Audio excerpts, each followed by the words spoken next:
الحمد لله جل وعلا، والصلاة والسلام على نبيه المصطفى ورسوله المجتبى وأمينه على وحي السماء. أما بعد، فأعوذ بالله من الشيطان الرجيم. بسم الله الرحمن الرحيم. هو الذي خلق من الماء بشرا فجعله نسبا وسهرا وكان ربك قديرا. صدق الله مولانا الكريم. درود شريف هو يسر. اللهم صل على محمد وعلى آل محمد كما صليت على إبراهيم وعلى آل إبراهيم.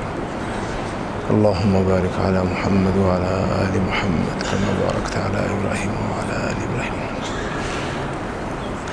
الله جل شانه پزمکه کی د انسان ترڅنګ مختلف النوع مخلوقات پیدا کړي دي.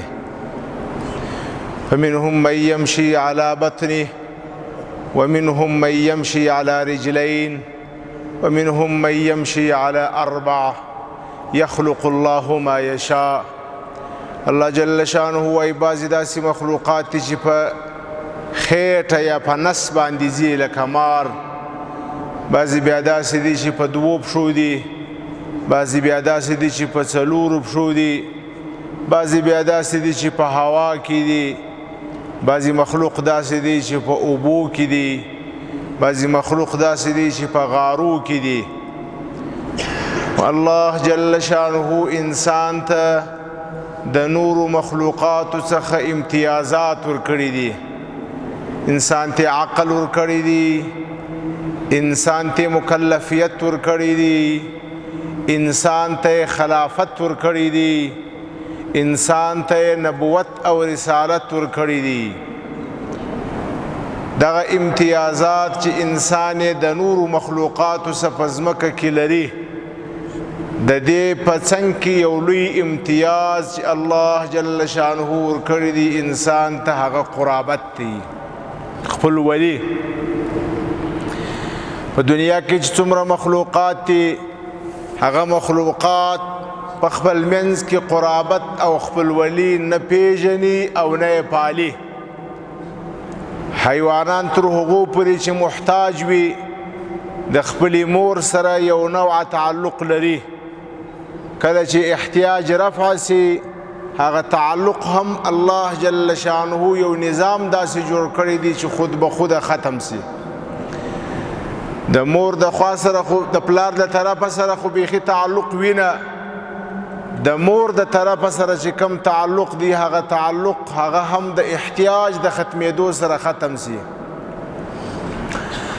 انسان ته الله جل شانه امتیاز ورکړی دی او دا یې خپل یو نعمت ګرځولی دی او بللی دی.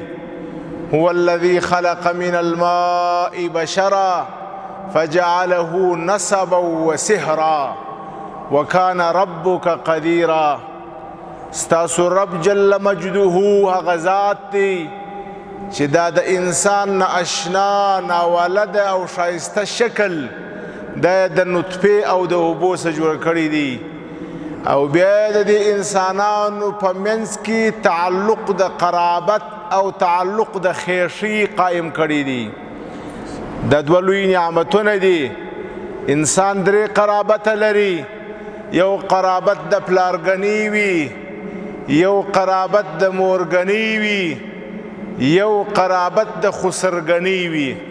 الله جل شانه یې به طور احسان او نعمت ذکر کوي، او دا امتیاز یوازې انسان لري. د انسان څخه سوا نور حیوانات او مخلوقات د دې څخه محرومه دي.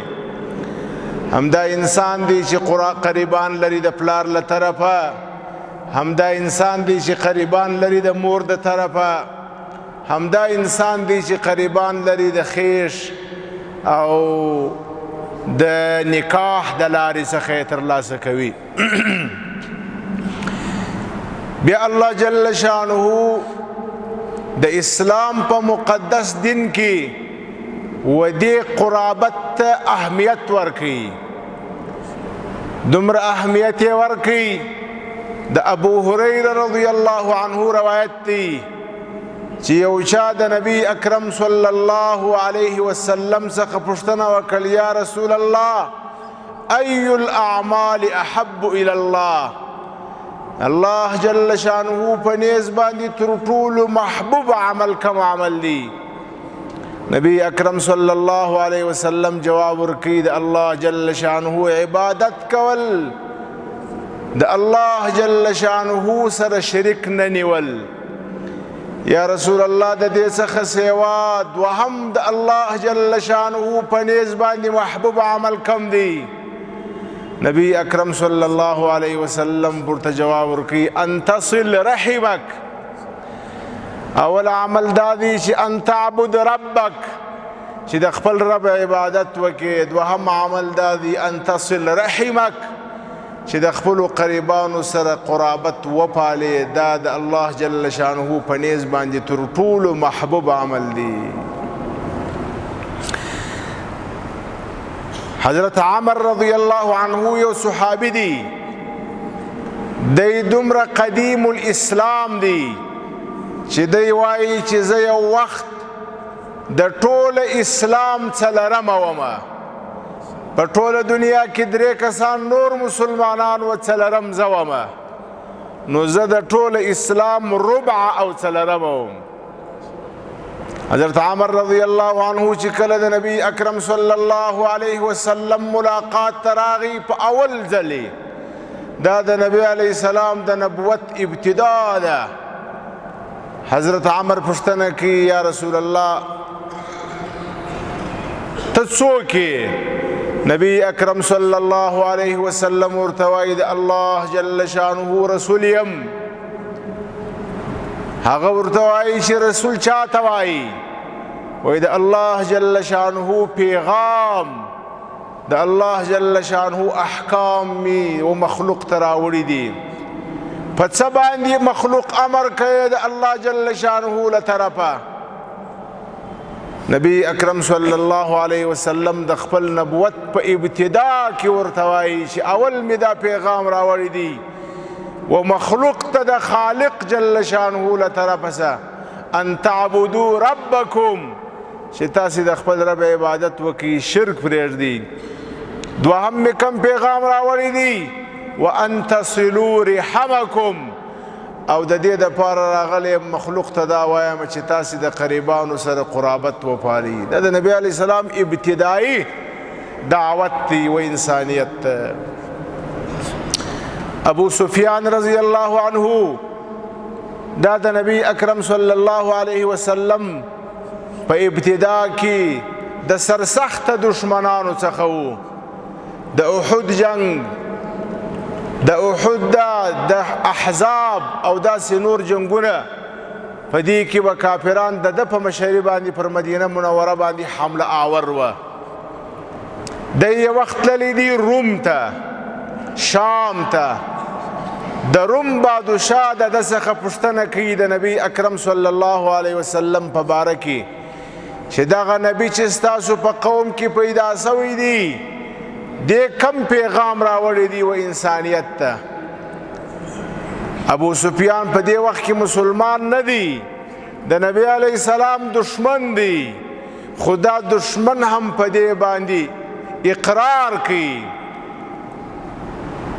د روم بادشاه ته وایي چې دغه کس چې زموږ په قوم کې د نبوت دعوه کړې ده دا و موږ ته امر د چیش کوي یامرنا بالصلاة والصدقة والصلة والعفاف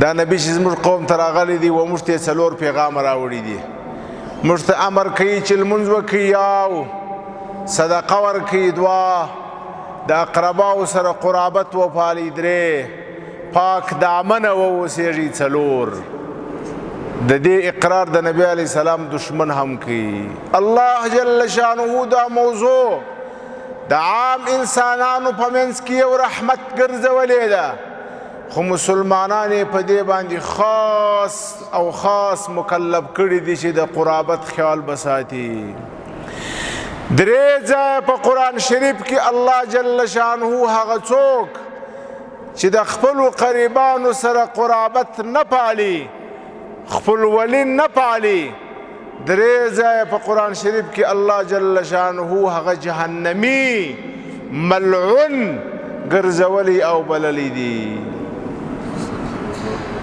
د قرآن شریف په اوله سپاره کې سورة البقره ده. په سورة البقره کې الله جل شانه د قرآن شریف اهمیت بیانوي. یضل به کثیرا ویهدی به کثیرا. دا قرآن د بعضو لپاره هدایت دی، د بعضو لپاره دا قرآن نور د گمراه کېدو سبب دی. وما یضل به الا الفاسقین. د قرآن څخه چې نفع نسی اخیستلی هغه فاسقان دي. فاسقان دي څوک؟ الذين ينقضون عهد الله من بعد ميثاقه ويقطعون ما امر الله به ان يوصل. الله جل شانه ودي انسان ته فاسق وویله. فاسق څوک دی؟ فاسق هغه څوک دی چې د خپل رب جل شانه سره کړې وعده د ایمان او د دین په شکل باندې دا هم قطع کړل، خپل هغه دینی ذمہ واری نه کړه پوره، د الله جل شانه احکام نه کړه پوره. ويقطعون ما امر الله به ان يوصل.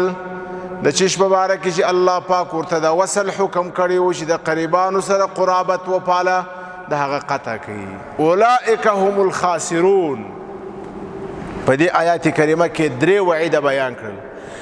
دا چې د خپل قریب سره که د پلار له طرفه وي، که د مور د طرفه وي، که د خیشانو له خوا څخه وي، چې قرابت نه پالي، دا ته الله جل شانه فاسق وویل، دې ته خاسر او تاواني وویله. او دا هغه څوک دی چې دته قرآن هم فایده نه کوي، د قرآن غوندې کتاب هم دته تاوان کوي، فایده نه ورته کوي. بل ځای کې الله جل شانه فرمایي والذين يقطعون ما امر الله به ان يوصل ويفسدون في الارض. هغه کسان چې د الله جل شانه له خوا ورته امر سوی دی چې قرابت وپالي، دی نه پالي او فساد کوي په ځمکه کې. اولئک لهم اللعنه. دا د الله جل شانه په دربار کې ملعون او مطرود دی. ولهم سوء الدار. او د دې خلکو لپاره بد انجام دی، بد کور دی د جهنم په شکل باندې. ډېر درنه خو د قرآن کریم نص دی، صریح آیاتونه دي. په سورة محمد صلی الله علیه وسلم کې الله جل شانه اعلان کوي فهل عسیتم ان تولیتم ان تفسدوا في الارض وتقطعوا ارحامكم اولئك الذين لعنهم الله فاصمهم واعمى ابصارهم. الله جل شانه اے بندگانو زما دا هم کیږي چې بعضی خلکو ته زه قدرت ورکم، طاقت ورکم، مال ورکم، دولت ورکم، دی د دې په نتیجه کې څه وکړي؟ فساد شروع کړي او قطع رحمي شروع کړي. دعا د خپل قرابت پالل نه کوي بلکې قرابت قطع کوي. الله جل شانه د دې ځای کې د آیات کریمه کې ودغه کسانو ته درې وعیده بیان کړي دي. یو خو په دې باندې لعنت دی په دې خلکو چې د دې نعمت اسماني د نعمت الهي قدر نه وکړي، د خپلو قریبانو سره قرابت قطع کړي. لعنت دی پر دې باندې. یاو فاصمهم واعمى ابصارهم. بل الله جل شانه د دې خلکو څخه الله و سترګې به ړندې کما او غوږونه به کاڼه کما. حضرات مفسرین رحمهم الله فرمایي وای د دې څخه مراد دا دی چې د حق څخه بړوند او د حق څخه به کون کما. بیا به نه حق ویني، بیا به نه د حق د اورېدلو استعداد پکې وي، دا به ختم کړم. دا څوک چې قرابت نه پالي. اوس دلته یو سوال دی، هغه سوال دا دی چې زه خو قرابت ورسره پالم دی نه پالي، زه خو قرابت ورسره کوم دی نه کوي. نبی اکرم صلی الله علیه وسلم د دې جواب کړی دی لیس الواصل بالمکافی کسی کی همراهی شما قرابت میکنه و پس از قرابتی او شما قرابت میکنی این مکافات است، این خو بدله است، این قرابت نیست. اصل قرابت اینمی است که او نمیکنه و شما بکنی، اینمی قرابت است. سل من قطعک واعف عن من ظلمک واحسن الى من اساء الیک. د هغه چا سره قرابت وپاله چې نه در سره پالي، هغه چا ته عفو وکړه چې ظلم در باندې کوي، د هغه چا سره احسان وکړه چې بد در سره کوي. سیدنا یوسف علیه السلام الله پاک په قرآن شریف کې بیانوي. سیدنا یوسف علیه السلام سره وروڼو څه وکړله؟ په څاه کې یې واچوئ، په څاه کې. ماشوم د 7 کالو 8 کالو شایسته ماشوم د ټوله کائناتو حسن چې 2 حصې کې نیمه حصه حسن په سیدنا یوسف علیه السلام کې موجود و. داسې شایسته ورور یې واخسي په څاه کې یې وغورځوئ، بیا یې واخسي دا شایسته ورور یې خرڅ کړي د غلام په شکل باندې. وشروه بثمن بخس دراهم معدوده، په یو څو کوټه پیسو باندې خرڅ کړي. لیکن کله سیدنا یوسف علیه السلام په تخت کښېنستی او دا وړونه راغله، سیدنا یوسف علیه السلام څه ورته وایي؟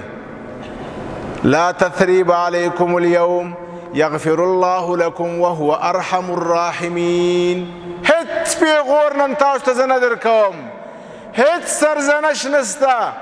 الله جل شانه به تاسو ته بخښه وکړي. زه د الله پاک څخه ستاسو لپاره بخښه غواړم. الله جل شانه ارحم الراحمین دی. نبی اکرم صلی الله علیه وسلم سره خپلو قریبانو څه وکړله؟ نبی اکرم صلی الله علیه وسلم یې د خپله کوره وایستي. نبی اکرم صلی الله علیه وسلم ته لوڼې ور طلاقې کړې. نبی اکرم صلی الله علیه وسلم ته ملګري ور شهیدان کړله. نبی اکرم صلی الله علیه وسلم محبوب اکا او ترې ور شهید کړي. خو بیا چې دا نبی اکرم صلی الله علیه وسلم راځي د فتح مکې په ورځ باندې بیا دا اعلان کوي چې اذهبوا فانتم الطلقاء، زی تاسې زما د خوا ازاد یاست، تاسو ته به نن څوک بده خبره هم نه کوي. د قرابت پالل هدیه هم دا دومره اهمیت هم ځکه لري چې دی به یې نه پالي ته به یې پالې، دی به یې خرابوي ته به یې ورسره صحیح کوې، دی به بربادی ته به اصلاح کوي.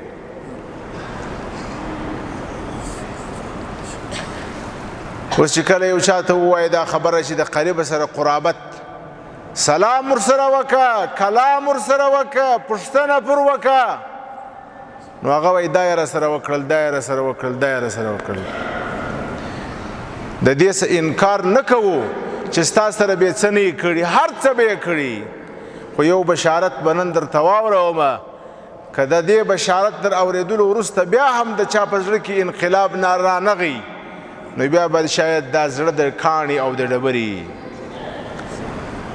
نبی اکرم صلی الله علیه وسلم اعلان کی انا اضمن ببیت فی ربز الجنه لمن ترک المراء وهو محق، او کما قال صلی الله علیه وسلم. نبی اکرم صلی الله علیه وسلم فرمایي وایي چې په حق باندې دی په ظلم باندې او ته په حق باندې، او بیا هم ته د ده سره ښېګڼه وکړې او د ده سره جګړه و جنګ پرېږدې. نبی علیه السلام وایي زه ضمانت کوم چې د جنت په منځ کې به تا ته الله جل شانه کور درکړي. دا ضمانت خط نبی علیه السلام درکوي. د کابل په ښار کې نه، د قندهار په ښار کې نه، د جنت په منځ کې به نبی اکرم صلی الله علیه وسلم وایي زه ستا لپاره قصر د الله پاک څخه اخلم، زه دې د دې قصر ضامن یم. و ته دا وکړه چې د دې باوجود چې ته په حق یې دی، ظالم دی، ته د ده سره خپلولي وپاله، جنګ و جګړه ورسره پرېږده.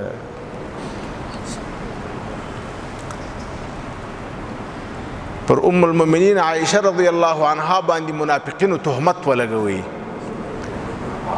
د زنا تهمت.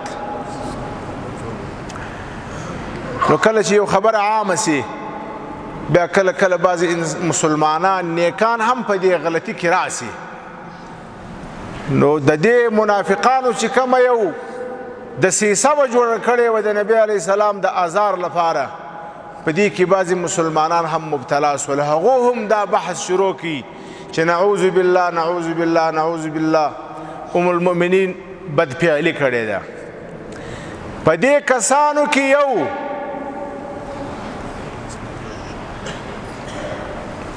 مستح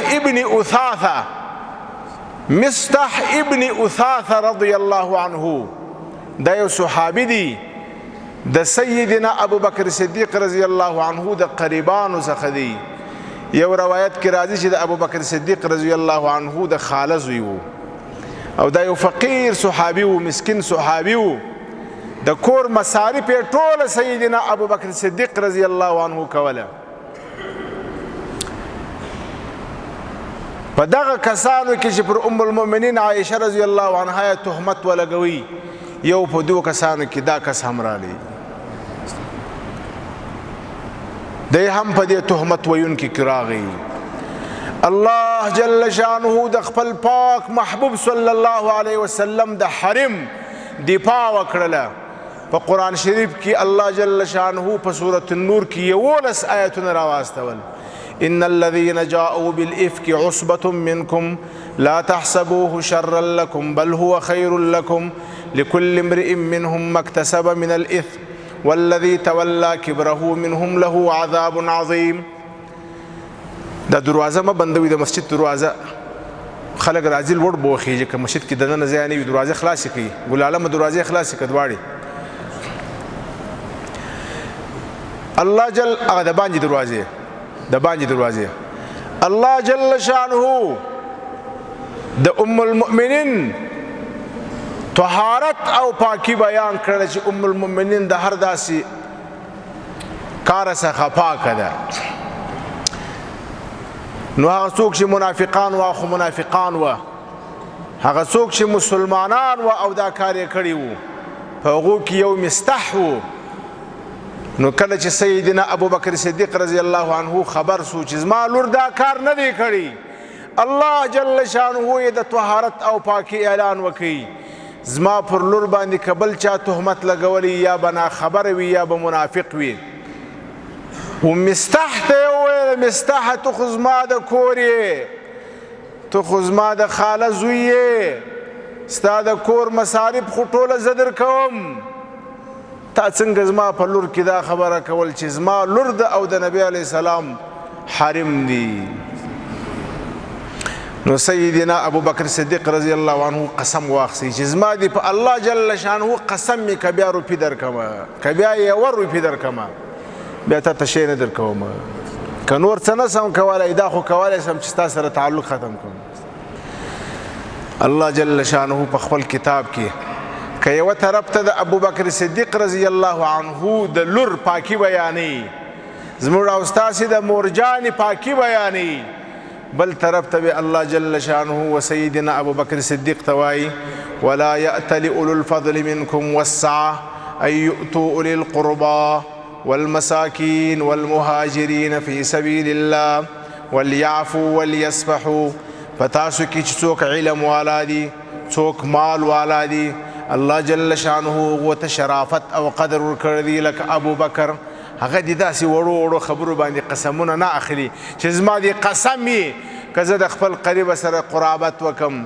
زما دي قسم وي که زه د سره بیا کومک وکم دا مه کوئ الا تحبون ان يغفر الله لكم یو ناولد د پیکیج الله پاک اعلان کړي دا نن سبا چې د موبایلو والا اعلان کړي وایي پیکیج دي خاص خصوصي بسته ده الله جل شانه د قرابت د پاللو په نتیجه کې درباره قرابت پروری یک خاص بستر اعلان کرد صحیح است اینمی قریب شما همراه شما ظلم کرد اینمی قریب شما همراه شما زیادتی کرد خیر است شما همراه او دوستی کنی قرابت پروری کنی الا تحبون ان یغفر الله لكم ای شما خوش نداری که الله جل شانه همراهی شما دوستی کنه و دوستی الله تعالی اینمی است که الله جل شانه تمام گناه شما را معاف میکنه.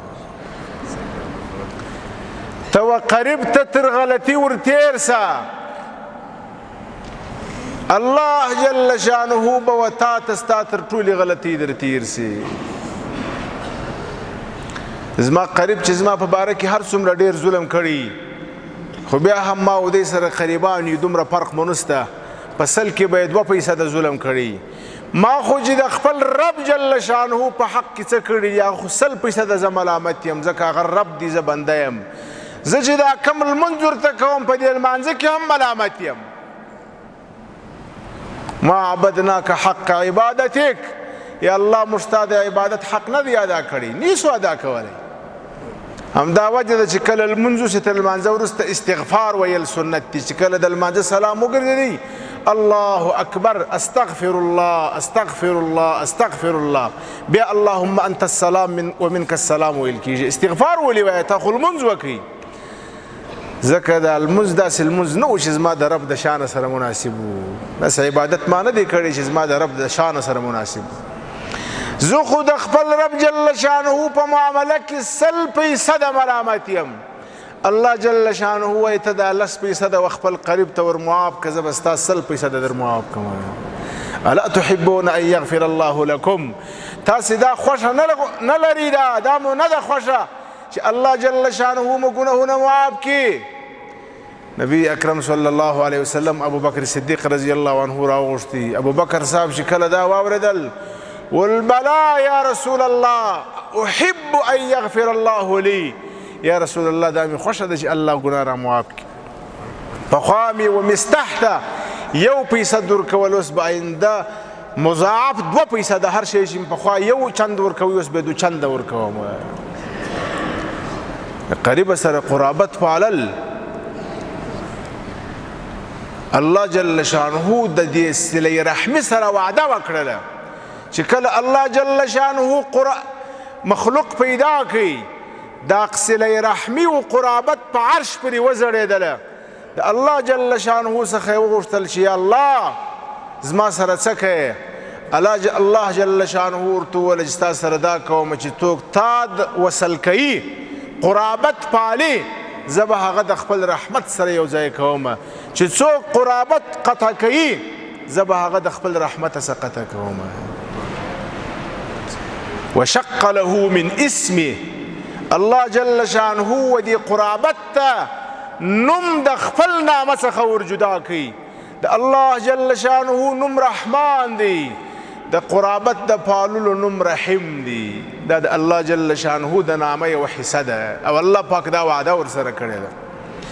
لہذا د ټولو حاضرینو صدا خواست دی چې که موږ او تاسې غواړو چې یو دیندار قوم یو دینداره معاشره ولرو د دې لپاره ضروري دا ده چې اول ما او تا د خپلو قریبانو سره قرابت وپالو. ظالم به جابر به غاصب به ستا په حق کې بېناکي کړي ستا سره بیا ظلم کړي ستا حق به وړي د الله جل شانه په خاطر عفو ورته وکړه.